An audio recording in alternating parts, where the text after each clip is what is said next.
નમસ્કાર દર્शक મિત્રો, હું છું રિપોર્ટર યાસીન ભાભોર અને આપ જોઈ રહ્યા છો ફતેપુરા લાઈવ।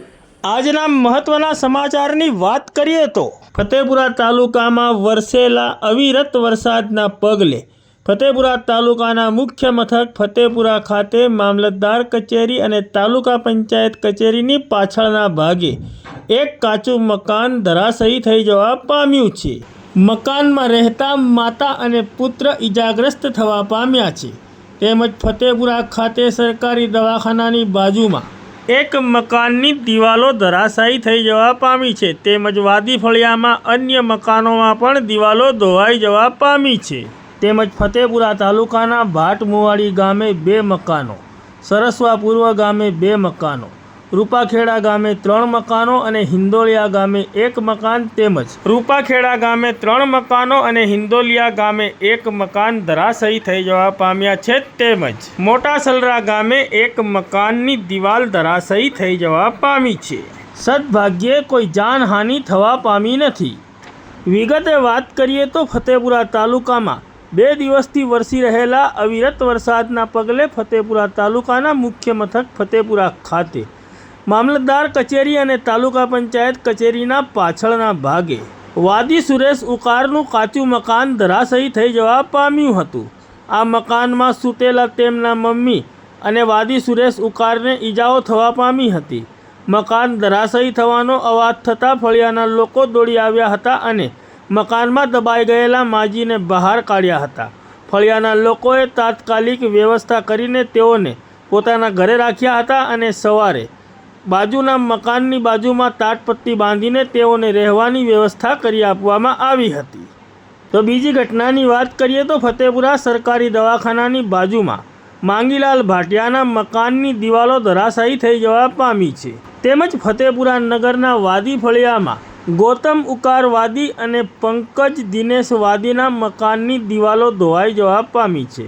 તેમજ અન્ય મકાનોની વાત કરીએ તો જાણવા મળતી વિગતો મુજબ ફતેપુરા તાલુકાના હિંદોલિયા ગામે 1 મકાન ધરાશાયી થઈ જવા પામ્યું છે। તેમજ ભાટમુવાડી ગામે 2 મકાનો ધરાશાયી થઈ જવા પામ્યા છે। તેમજ સરસવા પૂર્વ ગામે 2 મકાનો ધરાશાયી થઈ જવા પામ્યા છે અને રૂપાખેડા ગામે 3 મકાનો ધરાશાયી થઈ જવા પામ્યા છે। તેમજ મોટા સલરા ગામે ગોદામ ફળિયામાં નીનામા વખજી કાનાના મકાનની દિવાલ ધરાશયી થઈ જતાં મકાનમાં મૂકી રાખેલી 2 તિજોરી, 3 ડબ્બા અને ફ્રીજ તેમજ ઘર વખરીનો સામાન નષ્ટ થઈ જવા પામ્યો છે।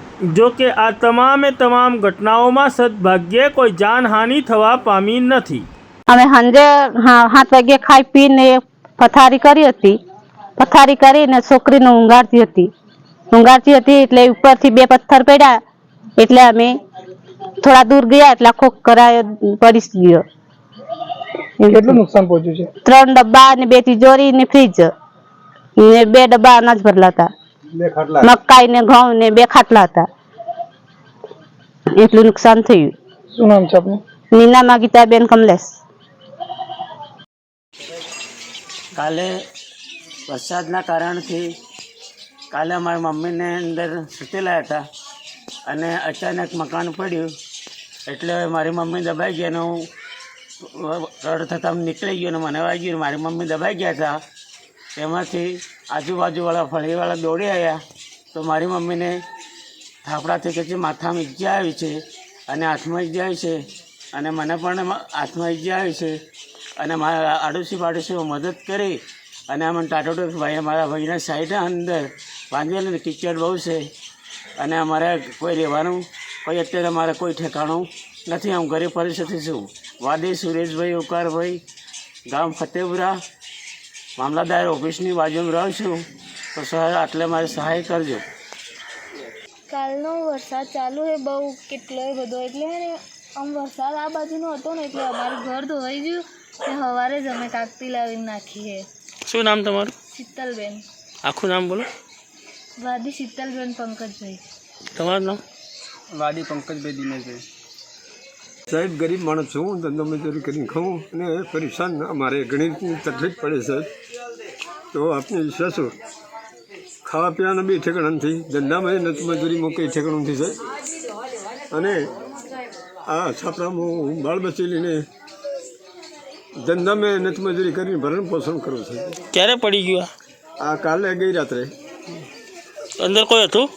અંદર નહીં પીડ્યા સાહેબ ને અંદર ટેકા હાલે ત્યાં ટેકા બી અંદર જોઈ લો.